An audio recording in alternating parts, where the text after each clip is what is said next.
തിരുവനന്തപുരത്ത് 6 പേർക്ക് കൂടി കോളറ സ്ഥിരീകരിച്ചു. നെയ്യാറ്റിൻകരയിലെ ശ്രീകാരുണ്യ ഭിന്നശേഷി ഹോസ്റ്റലിലെ അന്തേവാസികൾക്കാണ് രോഗം സ്ഥിരീകരിച്ചത്. ഇതോടെ കോളറ ബാധിച്ചവരുടെ എണ്ണം 7ആയി. രോഗലക്ഷണങ്ങളുമായി 17 പേർ തിരുവനന്തപുരം മെഡിക്കൽ കോളേജ് ആശുപത്രിയിൽ ചികിത്സയിൽ കഴിയുന്നുണ്ട്. കൂടുതൽ പേർക്ക് കോളറ സ്ഥിരീകരിച്ചതോടെ ജാഗ്രതയിലാണ് തലസ്ഥാനം. നെയ്യാറ്റിൻകരയിലെ ശ്രീകാരുണ്യ ഹോസ്റ്റലിലെ 6 അന്തേവാസികൾക്കാണ് ഇന്ന് കോളറ സ്ഥിരീകരിച്ചത്.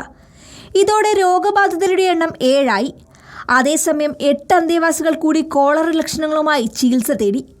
ഇതോടെ മെഡിക്കൽ കോളേജ് ആശുപത്രിയിൽ കോളറ ലക്ഷണങ്ങളുമായി ചികിത്സയിൽ കഴിയുന്നവരുടെ എണ്ണം 17ആയി.